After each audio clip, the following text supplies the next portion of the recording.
അപ്പോൾ നമ്മളെ ഡാമിൽ നിന്ന് പിടിച്ചൊരു മീനിനെ കാണിച്ചു തരാം. നമ്മളൊരു 2 വർഷം മുന്നേ ഇതേ സൈസിലൊരു മീൻ പിടിച്ചായിരുന്നു. നമ്മൾ VP-ആണ് ഈ മീൻ പിടിച്ചേട്ടാ. ഒരു 1.5 സൈപ്രൻസ്, ഒരു 6-7 കിലോ അടുപ്പിച്ച് വരും. രാത്രി ഒരു 8-9 മണിയായി ഈ മീൻ പിടിച്ച് കയറ്റിയപ്പോൾ. പിന്നെ അപ്പോഴ് അടുത്തുള്ള പയ്യന്മാരെല്ലാവരും കൂടെ വിളിച്ചു കൂട്ടി നമ്മളെല്ലാവരും കൂടെ ആറ്റിക്കൊണ്ടിട്ട് തന്നെ വൃത്തിയാക്കി എടുക്കാനുള്ള പരിപാടിയാണ്. പയ്യന്മാരെല്ലാം കൂടെ വിളിച്ച് വരുത്തി എല്ലാവരും കൂടെ വളഞ്ഞിരുന്ന് മീൻ വൃത്തിയാക്കുന്ന പരിപാടിയാണ് നടന്നുകൊണ്ടിരിക്കുന്നത്. അപ്പോൾ അളിയനെയും വിളിച്ച്, അളിയനാണ് എൻ്റെ സെറ്റപ്പെല്ലാം നടത്തിക്കൊണ്ടിരിക്കുന്നത്. പിന്നെ ബാക്കി പാചകത്തിനുള്ള പരിപാടിയാണ്. എല്ലാവരും കൂടെ ഒന്നിച്ചുള്ള പാചകമാണ്. കുറേ നാളായി ഇതിൻ്റെ മീനൊക്കെ പിടിച്ച് ഒന്നിച്ചൊക്കെ ഇരുന്ന് ഫുഡൊക്കെ കഴിച്ചിട്ട്.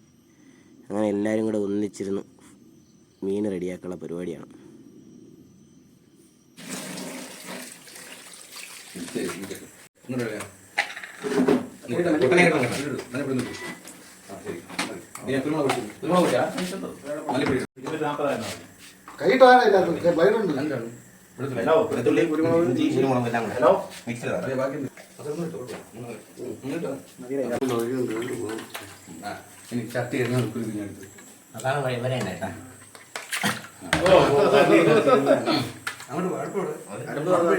ആറ്റുമീൻ സൂപ്പ് ഇടാൻ പോവേണ്ട. ആറ്റുമീൻ ഇങ്ങനെ സൂപ്പ് പോലെ ഉണ്ടാക്കിയാലേ ടേസ്റ്റുള്ളൂ.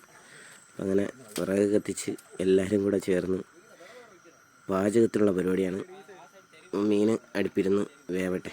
നല്ല അടിപൊളി മീൻ കറി റെഡിയാക്കിയെടുക്കാം.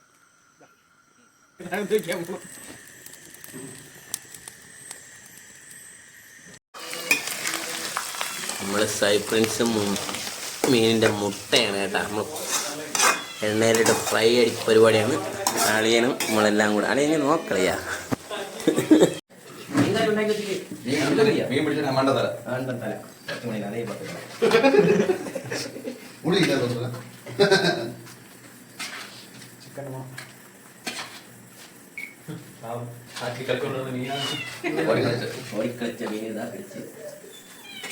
ഒത്തിരി നാളുകൾക്ക് ശേഷം നമ്മളെ സുഹൃത്തുക്കളെല്ലാവരും കൂടെ ചേർന്ന് ഒന്നിച്ചൊരു വീഡിയോ ആണ് കേട്ടോ. എന്തായാലും അടിപൊളി മീനായിരുന്നു. അടിപൊളി മീൻ കറിയൊക്കെ ആയിരുന്നു. ദോശയൊക്കെ മേടിച്ച് നമ്മളെല്ലാവരും കൂടെ അടിച്ച് പൊളിച്ച്. അപ്പോൾ വീഡിയോ ഇഷ്ടപ്പെട്ടെങ്കിൽ ലൈക്ക് ചെയ്യുക, ഷെയർ ചെയ്യുക, സബ്സ്ക്രൈബ് ചെയ്യുക.